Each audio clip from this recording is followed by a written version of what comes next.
नमस्कार, news 9 network आप देख रहे हैं। देश और दुनिया की तमाम छोटी और बड़ी खबरों से आपको रूबरू कराएँगे, लेकिन उससे पहले इस विशेष रिपोर्ट को देखिए।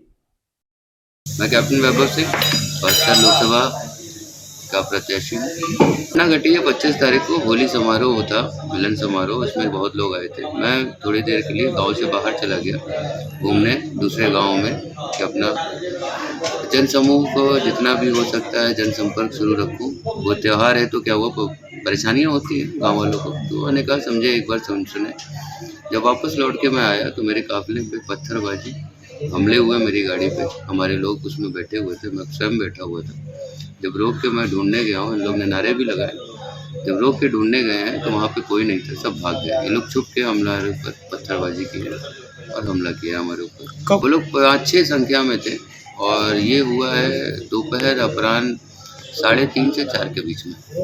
और उस समय मैं घूम के गाँव से वापस आके अपने घर पे आया था कि हमने शाम को भी हमारा एक प्रोग्राम था। संदेह यही है कि उन लोग को लग रहा होगा कि हो सकता है ये राजनीतिक मुद्दा हो सकता है, कुछ भी हो सकता है, मुझे नहीं पता। लेकिन हमला उनको मालूम था वो किस पे कर रहे हैं। मैं एक चैनल का एडिटर भी हूँ और मैं इस समय लोकसभा का प्रत्याशी भी हूँ। तो ये कुछ भी मुद्दा हो सकता है, मुझे नहीं पता, लेकिन जिन्होंने भी किया है उनको भी धन्यवाद और जिन्होंने करवाया उनको भी धन्यवाद। ठीक है, कम से कम पता तो चले कि कोई जनता की आवाज़ बन रहा है, तो किसी को तकलीफ हो रही है।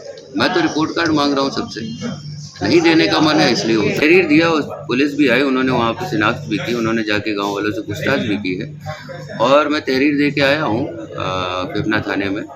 एसएसआई थे, उनको तहरीर 25 तारीख होली के दिन रीज़न कुछ नहीं हो सकता है। हाँ, गाय भैंस चराने के लिए कोई पत्थर मार सकता है, लेकिन उस दिन कोई घास भैंस नहीं चल रही थी। हम लोग ने पूरा देखा था, खेत खलियान सारे खाली थे, सब अपने अपने घरों में थे। गाय भैंस को भूसा लगा के रखा था, सबके यहाँ घूम लिया मैंने। उसके बाद ये जो होली में एक्सीडेंट हो रहे थे, इसीलिए मैं गया था सड़कों पे कि अगर किसी का एक्सीडेंट हुआ हो हमारे आसपास तो उनको कम से कम चिकित्सा व्यवस्था पहुंचा दें, हम लोग अस्पताल तक पहुंचा दें, बेचारा कोई मरे ना। जब तक हम हैं तब तक शासन प्रशासन से यही मांग है कि हमें सुरक्षा उपलब्ध कराई हो जाए और जहाँ तक भी वो सुरक्षा दे सकते हैं तो दे दें, क्योंकि भाई इन लोग के भी बहुत सारे अपने अपने सबके कमिटमेंट है, बहुत लोगों को सुरक्षा देनी होती है। लेकिन अब हमला हुआ है तो मुझे सुरक्षा दे दें अगर दे सकते हैं। और मेरा यही मानना है कि एक बार इनकी शिनाख्त करें ठीक से कि जिन्होंने भी हमारे ऊपर हमला किया है वो किसी और पे भी कर सकते हैं, किसी और का नाम लेके। तो